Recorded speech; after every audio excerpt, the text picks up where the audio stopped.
Good morning दोस्तों। आइए देखते हैं, आज टॉपिक है हड़प्पा सिंधु सभ्यता एवं सैन्य सभ्यता, यानी टॉपिक नंबर तीसरा है। और यहाँ जो वन लाइनर चल रहा है लगभग इसमें आपको भी न्यू प्रश्न भी जानने का मौका मिलेगा। तो इसको छोड़िएगा मत दोस्तों, क्योंकि किसी भी एग्ज़ाम के लिए आपको इम्पोर्टेंट रहेगा। तो आइए स्टार्ट करते हैं। हड़प्पा सभ्यता किस युग से संबंधित थी? तो ध्यान रखेंगे कांस्य युग से संबंधित थी। हड़प्पा सभ्यता किस युग से संबंधित थी? तो कांस्य युग से संबंधित थी। हड़प्पा सभ्यता की खोज किस वर्ष में हुई? तो 1921 ईस्वी में हुई। हड़प्पा सभ्यता की खोज किस वर्ष में हुई थी? तो 1921 ईस्वी में हुई। हड़प्पा की खोज का श्रेय किसे दिया जाता है? तो राय बहादुर दयाराम साहनी को दिया जाता है। हड़प्पा की खोज का श्रेय किसे दिया जाता है? तो राय बहादुर दयाराम साहनी को दिया जाता है। हड़प्पा सभ्यता का काल है 2500 ईसा पूर्व से 1500 ईसा पूर्व तक। हड़प्पा सभ्यता का काल है 2500 ईसा पूर्व से 1500 ईसा पूर्व तक। नेक्स्ट है, किस आधार पर हड़प्पा सभ्यता का काल 2350 ईसा पूर्व से 1750 ईसा पूर्व माना गया है? तो ये रेडियो कार्बन परिक्षेक्षण यानी C14 से, ध्यान रखेंगे C14 के द्वारा। हड़प्पा सभ्यता का प्रचलित नाम क्या है? तो सिंधु घाटी की सभ्यता। हड़प्पा सभ्यता का प्रचलित नाम क्या है? तो सिंधु घाटी की सभ्यता। हड़प्पा संस्कृति की जानकारी का मुख्य स्रोत है तो पुरातात्विक खुदाई। हड़प्पा संस्कृति की जानकारी का मुख्य स्रोत है पुरातात्विक खुदाई। हड़प्पा सभ्यता के औजार और अस्त्र मुख्यतः बनाए जाते थे तो तांबा, टीन और कांस्य से। हड़प्पा सभ्यता के औजार और अस्त्र मुख्यतः बनाए जाते थे तांबा, टीन और कांस्य से। भारत में चांदी की उपलब्धता का प्राचीनतम साक्ष्य मिलते हैं तो ये हड़प्पा संस्कृति से। भारत में चांदी की उपलब्धता का प्राचीनतम साक्ष्य मिलते हैं ये हड़प्पा संस्कृति से। हड़प्पा सभ्यता में खती या भंडार गृह सबसे अधिक कहाँ पाए गए हैं? तो हड़प्पा में। हड़प्पा सभ्यता में खती या भंडार गृह सबसे अधिक कहाँ पाए गए हैं? तो ये हड़प्पा में पाए गए हैं। आइए नेक्स्ट देखते हैं। नेक्स्ट है, हड़प्पा में एक उन्नत जल प्रबंधन प्रणाली का पता कहाँ से चलता है? तो ये धौलावीर से चलता है। हड़प्पा में एक उन्नत जल प्रबंधन प्रणाली का पता कहाँ से चलता है? तो एक धौलावीर से चलता है। हड़प्पा के मिट्टी के बर्तन पर किस रंग का प्रयोग हुआ था? तो लाल एवं काला। हड़प्पा के मिट्टी के बर्तन पर किस रंग का प्रयोग हुआ था? तो लाल एवं काला। सिंधु का नखलिस्तान बाग या बाग हड़प्पा सभ्यता से किस पुरास्थल को कहा जाता है? तो मोहनजोदड़ो को कहा जाता है। सिंधु का नखलिस्तान बाग हड़प्पा सभ्यता से किस पुरास्थल को कहा जाता है? तो मोहनजोदड़ो को कहा जाता है। मोहनजोदड़ो का स्थानीय नाम है तो मृतकों का टीका दिया है, टीला, ध्यान रखेंगे टीला। मोहनजोदड़ो का स्थानीय नाम क्या है? तो मृतकों का टीला। हड़प्पा वासी किस वस्तु के उत्पादन में सर्वप्रथम थे? तो कपास के। हड़प्पा वासी किस वस्तु के उत्पादन में सर्वप्रथम थे? तो कपास के, ध्यान रखेंगे। आइए नेक्स्ट देखते हैं। हड़प्पा सभ्यता में भगवान शिव की पूजा किस रूप में की गई है? तो पशुपति के रूप में की गई है। हड़प्पा में भगवान शिव की पूजा किस रूप में की गई है? तो पशुपति के रूप में की गई है। नेक्स्ट है, हड़प्पा सभ्यता से संबंधित स्थल मालवाड़ स्थित है गुजरात में। हड़प्पा सभ्यता से संबंधित स्थल मालवाड़ स्थित है गुजरात में। हड़प्पा लिपि में कौन सा लिपि सर्वाधिक साम्य रखती है? तो द्रविड़ लिपि। हड़प्पा लिपि में कौन सा लिपि सर्वाधिक साम्य रखती है? तो द्रविड़ लिपि। हड़प्पा संस्कृति के स्थल का सर्वाधिक संकेंद्रण किस नदी के किनारे प्राप्त हुआ है? तो ये हाखड़ा एवं सरस्वती नदी के किनारे पर। हड़प्पा संस्कृति के स्थल का सर्वाधिक संकेंद्रण किस नदी के किनारे प्राप्त हुआ है? तो हाखड़ा एवं सरस्वती नदी के किनारों पर। हड़प्पा की मुहर बनी होती थी सेल खड़ी की। हड़प्पा की मुहर बनी होती थी सेल खड़ी की। आइए नेक्स्ट देखते हैं। किस पुरातत्वविद ने सिंधु घाटी सभ्यता स्थल मोहनजोदड़ो की प्रारंभिक खोज की थी? तो रखल दास बनर्जी। किस पुरातत्वविद ने सिंधु घाटी सभ्यता स्थल मोहनजोदड़ो का प्रारंभिक खोज की थी? तो राखल दास बनर्जी। सिंधु सभ्यता किस युग से संबंधित है? तो आर्द्रो ऐतिहासिक युग से संबंधित है। सिंधु सभ्यता किस युग से संबंधित है? तो आर्द्रो ऐतिहासिक युग से संबंधित है। सिंधु सभ्यता का कौन सा स्थान भारत में स्थित है? तो लोथल स्थित है। सिंधु सभ्यता का कौन सा स्थान भारत में स्थित है? तो लोथल स्थित है। सिंधु घाटी की सभ्यता मुख्यतः कैसी थी? तो शहरी थी। सिंधु घाटी की सभ्यता मुख्यतः कैसी थी? तो शहरी थी। सिंधु घाटी सभ्यता किस रूप में जानी जाती है? तो नगर नियोजन के रूप में जानी जाती है। सिंधु घाटी सभ्यता किस रूप में जानी जाती है? तो नगर नियोजन के रूप में जानी जाती है। नेक्स्ट है, सिंधु सभ्यता के लोगों का मुख्य व्यवसाय क्या था? तो कृषि था। सिंधु सभ्यता के लोगों का मुख्य व्यवसाय क्या था? तो कृषि था। सिंधु घाटी सभ्यता के व्यक्तियों का मुख्य आहार क्या था? तो गेहूं था। सिंधु घाटी सभ्यता के व्यक्तियों का मुख्य आहार क्या था? तो गेहूं था। सिंधु घाटी के सभ्यता के लोगों का धर्म मुख्यतः किस पर आधारित था? तो मित्र देवी की पूजा पर। सिंधु घाटी की सभ्यता के लोगों का धर्म मुख्यतः किस पर आधारित था? तो मातृ देवी पूजा पर। अब नेक्स्ट है, बॉक्स में देखते हैं। बॉक्स में दिया हुआ है सिंधु काल में विदेशी व्यापार। सोना का व्यापार होता था, प्रदेश का नाम दिया है। सोना का व्यापार कर्नाटक, अफगानिस्तान और ईरान से। सोना का व्यापार कर्नाटक, अफगानिस्तान और ईरान से। चांदी का अफगानिस्तान और ईरान से। तांबा का खेतड़ी, बलूचिस्तान और ओमान से। तांबा का खेतड़ी, बलूचिस्तान और ओमान से। टीन का अफगानिस्तान और ईरान से। टीन का अफगानिस्तान और ईरान से। सीसा का ईरान, अफगानिस्तान और राजस्थान। सीसा ईरान, अफगानिस्तान और राजस्थान। गोमेद सौराष्ट्र से। गोमेद सौराष्ट्र से। लाजवर्द मेसोपोटामिया से। लाजवर्द मेसोपोटामिया से। नेक्स्ट है, नेक्स्ट देखते हैं, सिंधु सभ्यता के घर किससे बनाए जाते थे? तो ईंटों से बनाए जाते थे। सिंधु घाटी सभ्यता की लिपि कौन सी थी? तो पढ़ी नहीं जा सकी। ध्यान रखेंगे, सिंधु घाटी की सभ्यता की लिपि कौन सी थी? तो पढ़ी नहीं जा सकी। सिंधु घाटी के लोगों का संबंध किससे था? तो सुमेरिया से था। सिंधु घाटी के लोगों का संबंध किससे था? सुमेरिया से था। सिंधु घाटी के लोग सामान्यतः किस पशु से परिचित नहीं थे? तो गाय से परिचित नहीं थे। सिंधु घाटी के लोग सामान्यतः किस पशु से परिचित नहीं थे? तो गाय से परिचित नहीं थे। सिंधु घाटी की सभ्यता में घोड़े का अवशेष कहाँ से मिले थे? तो सुरकोटदा से मिले थे। सिंधु घाटी की सभ्यता में घोड़े के अवशेष कहाँ से मिले थे? तो सुरकोटदा से मिले थे। सिंधु सभ्यता के निवासियों द्वारा किन खाद्यान्नों का उत्पादन किया जाता है? तो गेहूं, जौ और मटर। सिंधु सभ्यता के निवासियों द्वारा किन खाद्यान्नों का उत्पादन किया जाता था? गेहूं, जौ और मटर। किस स्थान से सिंधु घाटी संस्कृति से संबंध विख्यात वृषभ मुद्रा प्राप्त हुई थी? तो मोहनजोदड़ो से। किस स्थान से सिंधु घाटी संस्कृति से संबंध विख्यात वृषभ मुद्रा प्राप्त हुई थी? तो मोहनजोदड़ो से। सिंधु घाटी के लोग अनभिज्ञ थे तो लोहे से। सिंधु घाटी के लोग अनभिज्ञ थे तो लोहे से। सिंधुवासी सीसा का आयात कहाँ से करते थे? तो ईरान से। सिंधुवासी सीसा का आयात कहाँ से करते थे? तो ईरान से। सिंधुवासी सेलखड़ी का आयात कहाँ से करते थे? तो राजस्थान से। सिंधुवासी सेलखड़ी का आयात कहाँ से करते थे? तो राजस्थान से। सिंधुवासी फिरोजा कहाँ से प्राप्त करते थे? तो मध्य एशिया से। सिंधुवासी फिरोजा कहाँ से प्राप्त करते थे? तो मध्य एशिया से प्राप्त करते थे। अब यहाँ पे बॉक्स में दिया हुआ, तो बॉक्स को भी हम लोग अच्छी तरह से देखते हैं। तो हड़प्पा और उत्खनन करता है, ये बॉक्स आपको मोस्ट इम्पोर्टेंट रहेगा।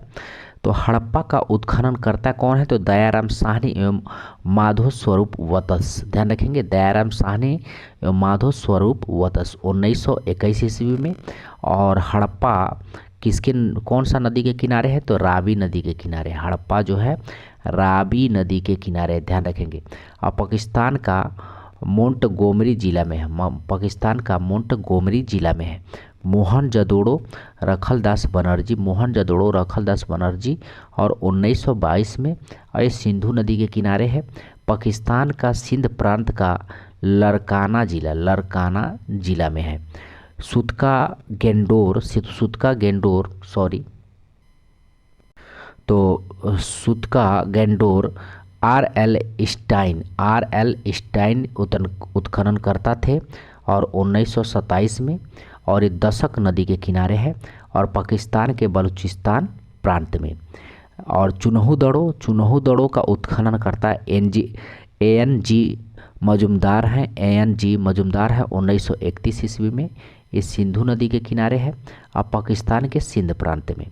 रंगपुरा के उत्खनन करता है माधो स्वरूप वत्स एवं रंगनाथ राव। ध्यान रखेंगे, माधो स्वरूप वत्स एवं रंगनाथ राव, रंगपुरा। और 1953 में, और ये जो है मादर नदी के किनारे है। और गुजरात का कठियावाड़ा जिला में रंगपुरा कहाँ है, तो रंगपुरा है गुजरात के कठियावाड़ा जिला में। ठीक है। कालीबंगा का खोज करता है, उत्खनन करता है ये घोष, और 1951 में, और ये है घग्गर नदी के किनारे और राजस्थान के गंगानगर जिले में है। कोटजी जो है फजल अहमद खां उत्खनन करता है 1955 में, ये सिंधु नदी के किनारे और सिंध प्रांत के खैरपुर स्थान में। उसके बाद जो है रोपण का उत्खनन करता है यज्ञदत्त शर्मा 1953 में, सतलज नदी के किनारे, पंजाब का रोपण जिला। आलमगीरपुर हो गया। ठीक है। मिताथल पंजाब विश्वविद्यालय 1968 में, और हरियाणा राज्य के भवानी जिले में। सुरकोटदा जो है जगपति जोशी हैं 1964 में। ठीक है। गुजरात राज्य के कच्छ जिला में। उसके बाद बनावली आता है, बनावली मोस्ट इम्पोर्टेंट है, ध्यान रखेंगे।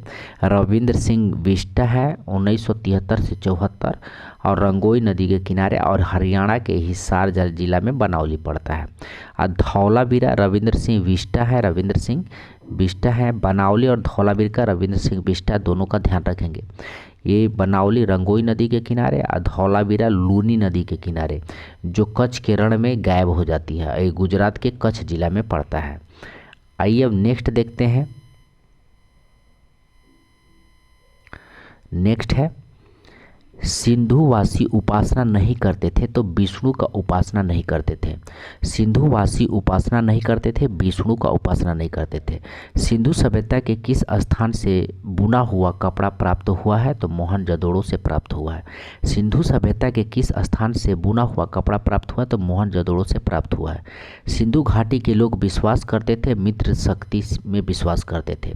सिंधु घाटी के लोग विश्वास करते थे, मित्र शक्ति में विश्वास करते थे।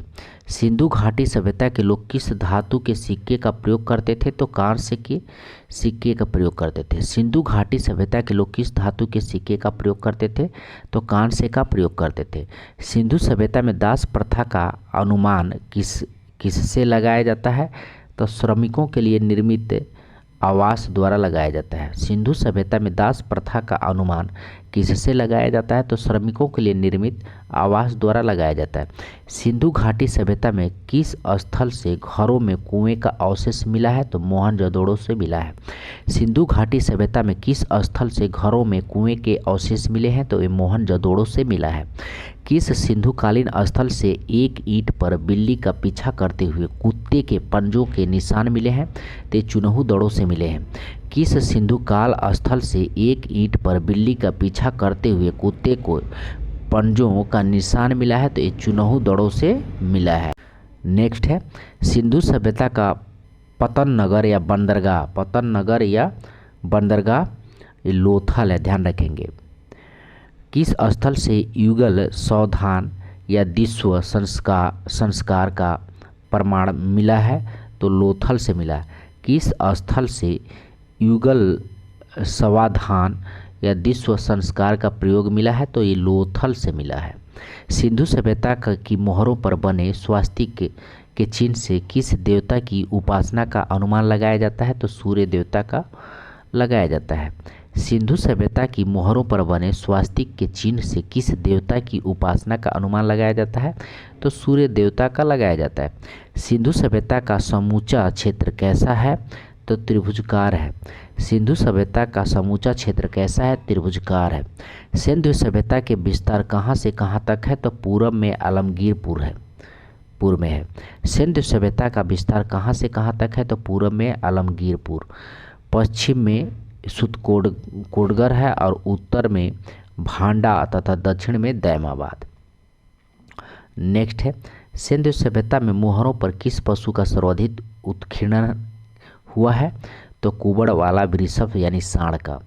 सिंधु सभ्यता के में मोहरों पर किस पशु का सर्वाधिक उत्कीर्णन हुआ है? तो कुबड़ वाला वृषभ या सांड का। सिंधु सभ्यता के महान स्नानागार कहाँ से प्राप्त हुए हैं? तो मोहनजोदड़ो से प्राप्त हुए। सिंधु सभ्यता का महान स्नानागार कहाँ से प्राप्त हुए हैं? तो मोहनजोदड़ो से प्राप्त हुआ है। सिंधु सभ्यता कालीन अर्थव्यवस्था मुख्य रूप से किस पर आधारित थी? तो एक कृषि पर आधारित थी। 1953 ईस्वी में बीबी लाल तथा बीके थापर के निर्देशन में किस सिंधु स्थल का उत्खनन किया गया था? तो एक कालीबंगा का किया गया था। 1953 में ईस्वी में बीबी लाल तथा बीके थापर के निर्देशन में किस सिंधु स्थल का उत्खनन किया गया था? तो एक कालीबंगा को किया गया था। नेक्स्ट है, पंजाब में कौन सा सिंधु स्थल थे? तो हड़प्पा, रहमान ढेरी थे। पंजाब में कौन से सिंधु स्थल हैं? तो हड़प्पा, रहमान ढेरी, सराय खोला और जलीलपुर है। ध्यान रखेंगे, पंजाब में कौन सा सिंधु स्थल है? तो हड़प्पा, रहमान ढेरी, सराय खोला और जलीलपुर है। सिंधु निवासियों के धार्मिक जीवन में कौन सा तत्व विद्यमान नहीं था? तो विशिष्ट मूर्ति की पूजा विद्यमान नहीं था। सिंधु निवासियों के धार्मिक जीवन में कौन सा तत्व विद्यमान नहीं था? तो विशिष्ट मूर्ति की पूजा विद्यमान नहीं था। आइए नेक्स्ट देखते हैं। नेक्स्ट है, सिंधु सभ्यता के निवासियों द्वारा किस धातु का प्रयोग सर्वाधिक किया गया है? तो कांस्य का किया गया। सिंधु सभ्यता के निवासियों द्वारा किस धातु का प्रयोग सर्वाधिक किया गया है? तो कांस्य का किया गया है। सिंधु निवासियों के लिए किस वस्तु का आयात सबसे महत्वपूर्ण था? तो धातु एवं बहुमूल्य पत्थर। सिंधु निवासियों के लिए किस वस्तु का आयात सबसे महत्वपूर्ण था? धातु एवं बहुमूल्य पत्थर। सिंधु सभ्यता के लोग किस धातु से परिचित नहीं थे? तो लोहे से परिचित नहीं थे।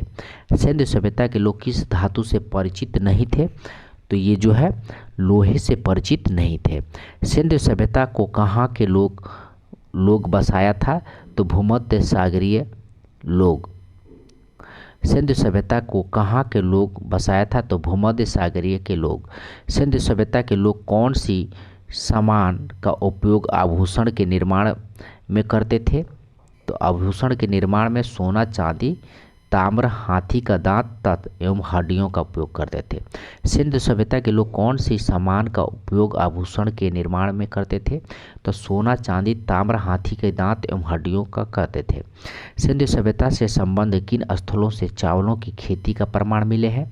तो लोथल और रंगपुरा से चावलों के प्रमाण मिले, लोथल और रंगपुरा से। नेक्स्ट है, किस फसल के उत्पादन के संबंध में सिंधु स्थलों में कोई प्रमाण नहीं मिला है? तो दाल।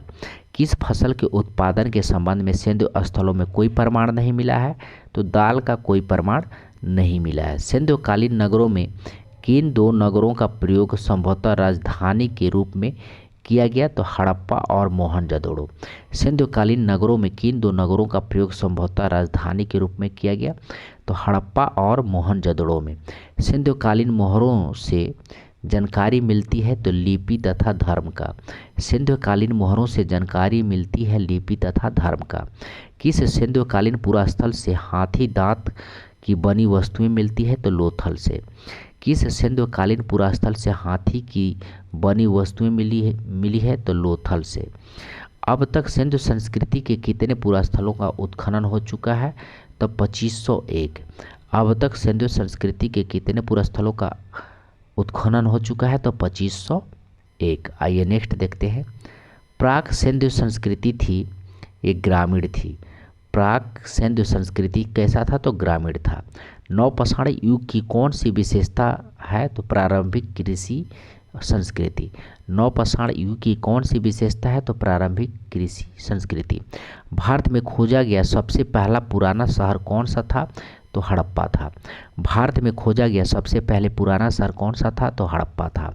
भारत में चांदी की उपलब्धता का प्राचीनतम साक्ष्य मिलते हैं, तो ये मिलते हैं आपको हड़प्पा संस्कृति से राजस्थान में। भारत में चांदी की उपलब्धता का प्राचीनतम साक्ष्य मिलते हैं हड़प्पा संस्कृति से राजस्थान में। हड़प्पा संस्कृति से। कालीबंगा कहाँ स्थित है? तो ये राजस्थान में स्थित है। कालीबंगा राजस्थान में। पुरापाषाण काल में समाधान की कौन सी प्रवृत्तियाँ प्रचलित थी? तो मानव के साथ कुत्तों को गाड़ना या दफनाना। पुरापाषाण काल में समाधान की कौन सी प्रवृत्तियाँ प्रचलित थी? तो मानव के साथ कुत्तों को गाड़ना। नवपाषाण काल की धार्मिक प्रथा के संबंध में कौन सी अभिलक्षण स्पष्ट रूप से परिलक्षित होते हैं? तो मातृ देवी की पूजा। नवपाषाण काल की धार्मिक प्रथा के संबंध में कौन सा अभिलक्षण स्पष्ट रूप से परिलक्षित होते हैं? तो मातृ देवी की पूजा। मोहनजोदड़ो की सर्वाधिक चौड़ी सड़क जिसे राजपथ कहा जाता था उसकी चौड़ाई कितनी थी? तो 10 मीटर थी। मोहनजोदड़ो की सर्वाधिक चौड़ी सड़क जिसे राजपथ कहा जाता था उसकी चौड़ाई कितनी थी? तो 10 मीटर थी। आइए नेक्स्ट देखते हैं।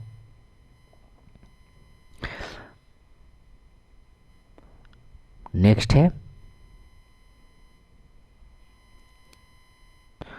भारत में सर्वप्रथम पाषाणकालीन सभ्यता की खोज कब प्रारंभ की गई थी? तो 1863 ईस्वी में। भारत में सर्वप्रथम पाषाणकालीन सभ्यता की खोज कब की गई थी? तो 1863 ईस्वी में। भारत में जानवर पालने की शुरुआत कब हुई थी? तो मध्यपाषाण काल में। भारत में जानवर पालने की शुरुआत कब हुई थी? तो मध्यपाषाण काल में। भारत में पाषाण काल युग का प्रारंभ कब से माना जाता है? तो 7000 ईसा पूर्व के लगभग। भारत में नवपाषाण काल युग का प्रारंभ कब से माना जाता है? तो 7000 ईसा पूर्व के लगभग। सर्वप्रथम पूर्व पाषाणकालीन उपकरण भारत में किस स्थान से खोजे गए हैं? तो दक्षिण भारत के कार्तेलायर नदी घाटी से। सर्वप्रथम पूर्व पाषाणकालीन उपकरण भारत में किस स्थान से खोजे गए हैं? तो दक्षिण भारत की कोंडलयार नदी घाटी से। सर्वप्रथम पाषाणकालीन उपकरण को खोजने का श्रेय किसे दिया जाता है? तो डी टेरा को दिया जाता है। सर्वप्रथम पाषाणकालीन उपकरणों को खोजने का श्रेय किसे दिया जाता है? तो डी टेरा को दिया जाता है। किस नवपाषाणकालीन स्थल से मालिक के साथ कब्रों में कुत्तों को भी दफनाए जाने का अवशेष प्राप्त हुआ है? तो बुर्ज होम से प्राप्त हुआ है। किस नवपाषाणकालीन स्थल से मालिक के साथ कब्रों में कुत्तों को भी दफनाए जाने का अवशेष प्राप्त हुआ है? तो बुर्ज होम से प्राप्त हुआ है। किस हड़प्पाकालीन स्थल से एक ईंट पर बिल्ली का पीछा करते हुए कुत्ते के पंजों के निशान मिले हैं? तो चुनहु दड़ों से मिले हैं। किस हड़प्पाकालीन स्थल से एक ईंट पर बिल्ली का पीछा करते हुए कुत्ते के पंजों का निशान मिला है? तो चुनहु दड़ों से मिला है। चुनहु दड़ों का उत्खनन का निर्देशन किया था? तो J.H. मैके ने किया था। चुनहु दड़ों के उत्खनन का निर्देशन किया था J.H. मैके ने किया था। किस नवपाषाणकालीन पुरा स्थल से नवपाषाण के साथ साथ ताम्र तथा लौह संस्कृति के भी अवशेष मिलते हैं? तो कोल्डिहावा से मिलते हैं। किस नवपाषाणकालीन पुरा स्थल से नवपाषाण के साथ साथ ताम्र तथा लौह संस्कृति के भी अवशेष मिलते हैं? तो कोल्डिहावा से मिलता है। पकी मिट्टी के बने हल का एक प्रतिरूप कहाँ से प्राप्त हुआ है? तो बनावली से प्राप्त हुआ है। पकी मिट्टी के बने हल का एक प्रतिरूप कहाँ से प्राप्त हुआ? तो बनावली से प्राप्त हुआ है। वैसा स्थान जहाँ उत्खनन में तांबे की मोहरें प्राप्त हुई है? हड़प्पा से। वैसा स्थान जहाँ उत्खनन में तांबे की मोहरें प्राप्त हुई है? हड़प्पा से। किस हड़प्पाकालीन स्थल से पुजारी का प्रस्तर मूर्ति प्राप्त हुई है? तो हड़प्पा से। किस हड़प्पाकालीन स्थल से पुजारी का प्रस्तर मूर्ति प्राप्त हुई? तो हड़प्पा से। हड़प्पा के काल का तांबे का रथ किस स्थान से प्राप्त हुआ है? तो तांबे का रथ दैमाबाद से प्राप्त हुआ है। हड़प्पा के काल का तांबे का रथ किस स्थान से प्राप्त हुआ है? तो दैमाबाद से प्राप्त हुआ है। जौ, तिल एवं सरसों का सर्वाधिक साक्ष्य प्राप्त हुआ है बनावली से। जौ, तिल एवं सरसों का सर्वाधिक साक्ष्य प्राप्त हुआ है बनावली से। वैसा स्थान जहाँ यज्ञ स्थल प्राप्त हुआ है कालीबंगा से। वैसा स्थान जहाँ यज्ञ स्थल प्राप्त हुआ है कालीबंगा से। नृत्य करती हुई नारी का कांस्य मूर्ति सिंधु सभ्यता के किस स्थान से प्राप्त हुआ है? तो मोहनजोदड़ो से। नृत्य करती हुई नारी की कांस्य मूर्ति सिंधु सभ्यता के किस स्थान से प्राप्त हुआ है? तो मोहनजोदड़ो से। घोड़े के जीवाश्म होने का साक्ष्य कहाँ से प्राप्त हुआ है? तो सुरकोटड़ा से। घोड़े के जीवाश्म होने का साक्ष्य कहाँ से प्राप्त हुआ है? तो सुरकोटड़ा से। हड़प्पा सभ्यता के लोग किस जानवर से परिचित नहीं थे? तो घोड़ा एवं गाय से। हड़प्पा सभ्यता के लोग किस जानवर से परिचित नहीं थे? तो घोड़ा एवं गाय से। वैसा स्थान जहाँ से हल चलाने का साक्ष्य प्राप्त हुआ है? तो कालीबंगा से। वैसा स्थान जहाँ से हल चलाने का साक्ष्य प्राप्त हुआ है कालीबंगा से। मोहनजोदड़ो की सबसे बड़ी इमारत कौन सी है? तो अन्नागढ़ है। मोहनजोदड़ो की सबसे बड़ी इमारत कौन सी है? तो अन्नागढ़ है। पूरा पाषाण काल के लोगों को किस प्रजाति का माना जाता है? तो नेग्रिटो माना जाता है। पूरा पाषाण काल के लोगों को किस प्रजाति का माना जाता है? तो नेग्रिटो प्रजाति का माना जाता है। आधुनिक मानव या होमो सेपियंस का उदय कब हुआ था? तो 4000 ईसा पूर्व में हुआ था। आधुनिक मानव या होमो सेपियंस का उदय कब हुआ था? तो 40,000 ईसा पूर्व माना जाता है। पूरा पाषाण काल के औजार किसके बने होते हैं? तो पत्थर के बने होते हैं। पूरा पाषाण काल का औजार किसके बने होते हैं? तो पत्थर के बने होते हैं। मानव द्वारा बनाए जाने वाला प्रथम औजार था तो कुल्हाड़ी थी। मानव द्वारा बनाया जाने वाला प्रथम औजार कुल्हाड़ी थी। पूरा पाषाण काल को अन्य किस नाम से जाना जाता है? तो आखेट युग के नाम से जाना जाता है। पूरा पाषाण काल को अन्य किस नाम से जाना जाता है? तो आखेट युग भी कहा जाता है। किस काल को फलक संस्कृति के नाम से भी जाना जाता है? तो मध्य पूरा पाषाण काल को। किस काल को फलक संस्कृति के नाम से भी जाना जाता है? तो मध्य पूरा पाषाण काल को। नियंडरथाल मानव का उद्भव किस काल में हुआ था? तब मध्य पूरा पाषाण काल में। नियंडरथाल मानव का उद्भव किस काल में हुआ था? तो मध्य पूरा पाषाण काल में। पूरा पाषाण काल में मानव का मुख्य पेशा क्या था? तो आखेट था। पूरा पाषाण काल में मानव का मुख्य पेशा क्या था? तो आखेट था। पशुपालन का प्रारंभ किस काल में हुआ था? तो मध्य पाषाण काल से। पशुपालन का प्रारंभ किस काल से हुआ था? तो मध्य पाषाण काल से। मध्य पाषाण काल का सबसे प्रमुख लक्षण कौन सा है? तो लघु औजार है। तो लघु औजार है। कृषि कार्य की शुरुआत किस काल में हुई थी? तो नवपाषाण काल में हुई थी। कृषि कार्य की शुरुआत किस काल में हुई थी? तो नवपाषाण काल में हुई थी। चाक या पहिया का आविष्कार किस काल में हुआ था? तो नवपाषाण काल में हुआ था। चाक या पहिया का आविष्कार किस काल में हुआ था? तो नवपाषाण काल में हुआ था। नेक्स्ट है, नवपाषाण काल के किस स्थल से युगल सावधान का अवशेष प्राप्त हुआ है? तो नागार्जुन कोंडा से प्राप्त हुआ। नवपाषाण काल के किस स्थल से युगल सावधान का अवशोषण प्राप्त हुआ है? तो नागार्जुन कोंडा से प्राप्त हुआ। नागार्जुन कोंडा से प्राप्त हुआ है। आइए नेक्स्ट देखते हैं।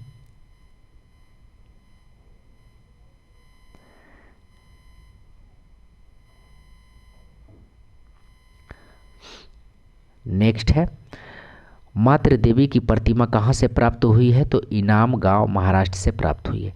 मातृ देवी की प्रतिमा कहाँ से प्राप्त हुई? तो इनाम गांव महाराष्ट्र से प्राप्त हुई है। भवन निर्माण कला की शुरुआत किस काल में हुई थी? तो नवपाषाण काल में हुई थी। भवन निर्माण काल की शुरुआत किस काल में हुई थी? तो नवपाषाण काल में हुई थी। पूरा पाषाण काल, मध्य पाषाण काल और नवपाषाण काल में चित्रकारी का एकमात्र साक्ष्य कहाँ से प्राप्त हुआ? तो भीमबेटका से प्राप्त हुआ। पूरा पाषाण काल, मध्य पाषाण काल और नवपाषाण काल में चित्रकारी का एकमात्र साक्ष्य कहाँ से प्राप्त हुआ है? तो भीमबेटका से प्राप्त हुआ। तो यहाँ तक रहा आपको सिंधु सभ्यता के बारे में। मिलते हैं अगले वीडियो में। ठीक है दोस्तों, अगर किसी को PDF चाहिए तो जो है मिक्स स्टडी टेलीग्राम पे जो है ज्वाइन हो सकता है। तो धन्यवाद दोस्तों।